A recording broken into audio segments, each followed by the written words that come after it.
திருவாதிரைக்காக நான் வந்து களியும் கூட்டும் பண்ணியிருக்கேன். எப்படி பண்ணேன்னு காட்டுறேன், வாங்க வீடியோக்குள்ளே போகலாம். இப்போ திருவாதிரை வரப்போகிறது நடராஜருக்கு. அதனால் நான் வந்து களியும் கூட்டம் சொல்லித்தரேன்.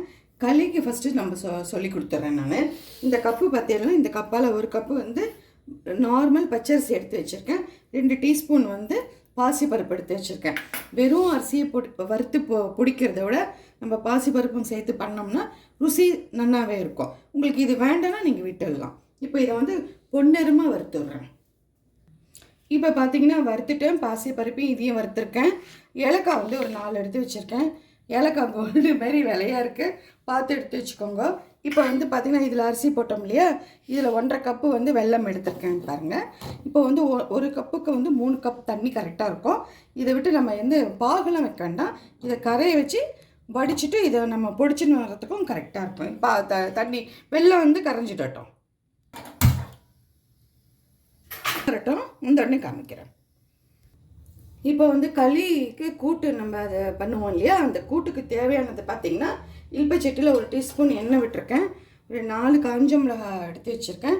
1 டீஸ்பூன் அளவுக்கு வந்து கடலைப்பருப்பு, ஒரு டீஸ்பூன் வந்து பச்சரிசி, 1 டீஸ்பூன் வந்து தனியா. இது எல்லாத்தையுமே தனியா மட்டும் கடைசியாக போடுங்க, மீதியெல்லாம் நம்ம வறுத்துடலாம்.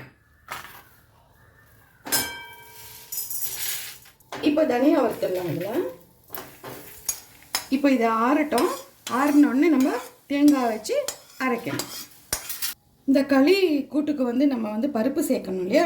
நான் வந்து பார்த்தீங்கன்னா துவரம் பருப்பு வந்து ஒரு சின்ன கப் அளவுக்கு நம்ம சாம்பாருக்கு எடுப்போம் இல்லையா, அந்த அளவுக்கு வந்து ஊற வச்சுருக்கேன். இதை வந்து ப்ரெஷர் குக்கர் பண்ணிவிட்டு காமிக்கிறேன். இப்போ பார்த்தீங்கன்னா வெல்லம் தண்ணி கொதிக்க வச்சு எடுத்து வச்சுருக்கேன். முந்திரி வந்து ஃபஸ்ட்டு நம்ம நெல்பச்சட்டிலேயே வறுத்துண்டுடலாம்.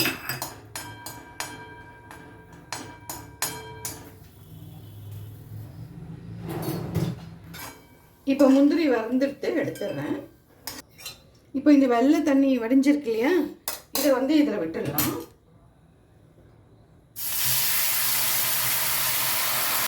இப்போ பாருங்கள், நான் வந்து எந்த அளவுக்கு பிடிச்சிருக்கேன். மாவும் இல்லாமல் ரவையனமும் நல்லா பூவாக பிடிச்சிருக்கேன். இந்த அளவுக்கு தான் நான் பிடிப்பேன். இப்போ வெல்லம் தண்ணி கொதிக்கிறது, இந்த ரவையை கொட்டிக்கிறேன். இப்போ பார்த்தீங்கன்னா நான் வந்து இதை நல்லா களி கிளறிட்டேன். இது வந்து கொஞ்சம் நல்லா ஆறட்டும். ஆறின உடனே நான் வந்து கீ குக்கரில் 8 நிமிஷம் வச்சு எடுக்க போகிறேன். நீங்கள் ப்ரெஷர் குக்கரில் ஒரு கிண்ணத்தில் நெய் போட்டு மேலே ஒரு தட்டு போட்டு மூடி ஒரு 4-5 சவுண்டு விட்டிங்கன்னா இது வெந்துடும். இப்போ வந்து தேங்காய் பூ வந்து ஒரு 2-3 டீஸ்பூன் எடுத்து வச்சுருக்கேன். இப்போ இந்த வறுத்ததோடு சேர்த்து தேங்காயும் போட்டு விழுது மாதிரி அரைச்சின்னு வந்துடுறேன். அதுக்கு நடுவில் பார்த்தீங்கன்னா புளி வந்து ஒரு நெல்லிக்காய் அளவுக்கு நல்லா பெரிய லெமன் அளவுக்கு வாஷ் பண்ணிவிட்டு ஊற வச்சுருக்கேன். இதுவும் ஊறட்டும். இப்போ களி கூட்டுக்கு சொன்னேன் இல்லையா, வாழைக்காய்,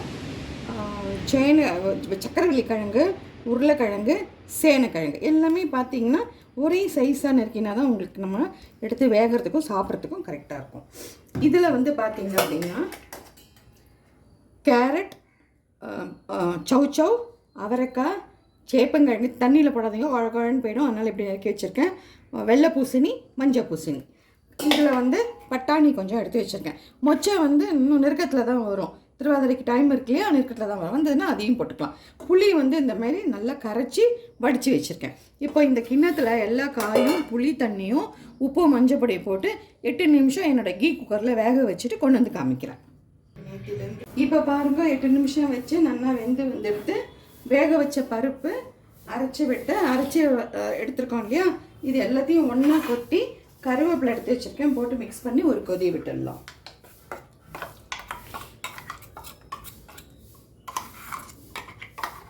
இப்போ நம்ம எல்லாம் ரெடி பண்ணி வச்சுருக்கிற இந்த கலவையை இதில் விட்டுட்டு ஒரு கொதி வச்சா போதும். கடுகு, பெருங்காயம், கறிவேப்பிலை போட்டு நல்லா கலந்து விட்டுடலாம்.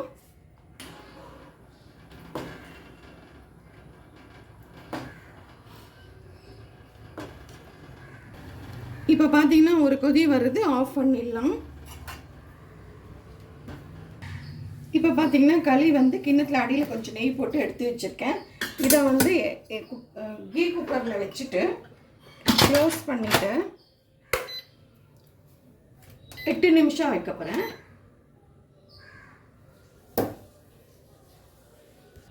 8 நிமிஷம் வெந்த உடனே உங்களுக்கு எடுத்து காமிக்கிறேன். நம்மளோட திருவாதிரை கூட்டு களி ரெடியாக எடுத்து பாருங்கள். நான் வந்து டேஸ்ட் பார்த்தேன், சூப்பராக இருக்குது. நீங்களும் இதேமாரி அளவாக பண்ணிங்க அப்படின்னா கரெக்டாக வரும். எங்கள் ஆற்றுல எல்லோரும் பண்ணுறது தான், சின்ன சின்ன வித்தியாசங்கள் தான் இருக்கும். இது பண்ணி பாருங்க, எப்படி இருக்குன்னு எனக்கு கமெண்ட்ஸ் கொடுங்க. திருவாதிரை நடராஜருக்காக நம்ம ரொம்ப இது கிருப்பையாக பண்ணுறது நல்லாவே வரும். நான் வந்து பச்சை கற்பூரம்லாம் போடலை, அதெல்லாம் வேண்டாம். இதுவே நல்லாயிருக்கும், சாப்பிட்டு பாருங்க பண்ணி.